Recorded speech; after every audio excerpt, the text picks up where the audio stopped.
हे लोगोफोर दिनैनि बे गोदान मोनसे शर्ट आपडेट भिडिअआवहाय नोंथांमोनखौ गासैखौ बरायनो थालायबाय। स' लोगोफोर दिनैनि भिडिअनि गिबि आपडेटआवनो दङ।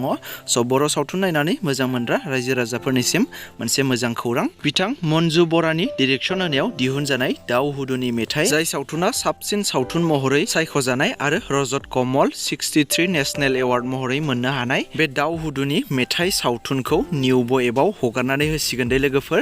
आरो बे सावथुनखौ 2015 मायथाइयावनो मन्ट्रियेल वर्ल्ड फिल्माव प्रिमियार खालामनाय जादोंमोन। स' नोंथांमोना गोबाङानो मिथियाबो जानो हागौ बे दाउ हुदुनि मेथाइ सावथुनखौ, जाय सावथुना नैथि मुलुग दावहानि उनाव बर' हारिनि जारिमिनजों लोब्बा थानाय सावथुन दे लोगोफोर। स' नोंथांमोना मिथियाब्ला बे सावथुननि ट्रेलार भिडिअखौ बे भिडिअनि डेसक्रिपसनाव थांनानै नायहैनो हागोन। आरो साननैसो उनावनो नोंथांमोना बे दाउ हुदुनि मेथाइ सावथुनखौ निउ एबाव नायनो हासिगोन दे लोगोफोर। स' आंबो बांद्रायखौ मिथिया बे दाउ हुदुनि मेथाइ सावथुननि बागै, जेखिजाया नोंथांमोननि सेराव आपडेट खालामनानै होबाय।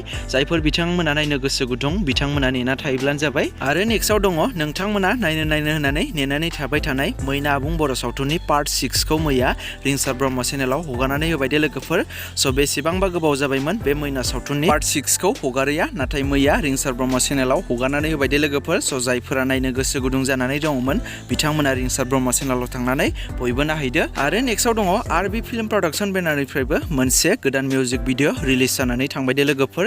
जाय मिउजिक भिडिअनि मुङानो जादों नोंनि खन्थाइ। आरो बे मिउजिक भिडिअआवनो कास्टिं महरै दङ सिद्धार्थ बर' लोगोसे जेनिया ब्रह्म बिथांमोना। स' लोगोफोर नोंथांमोना बे नोंनि खन्थाइ अफिसियेल गोदान मिउजिक भिडिअखौबो सोरबाफोर दासिमबो नायाखैब्ला आरबि फिल्म प्रडाक्सन चेनेलाव थांनानै थाबैनो बयबो नायहैदो। आरो नेक्स्टआव दङ जोर फिल्म प्रडाक्सन बेनारनिफ्रायबो बे बोसोराव फैनो गोनां गुथाल आबुं बर' सावथुननि अफिसियेल ट्रेलार भिडिअखौ जोर फिल्म प्रडाक्सन चेनेलाव अलरेडि हगारनानै होबाय दे लोगोफोर। स' नोंथांमोना बे ट्रेलार भिडिअखौ जायफोरा नायनो गोसो गुदुं जोर फिल्म प्रडाक्सन चेनेलाव थांनानै बयबो नायहैब्लानो जाबाय। स' बिदिब्ला लोगोफोर दासिमनि सुंद' आपडेट भिडिअआ बेखिनियानोमोन। जुदि भिडिअखौ नायनानै मोजां मोनदोंब्ला लाइक खालामदो।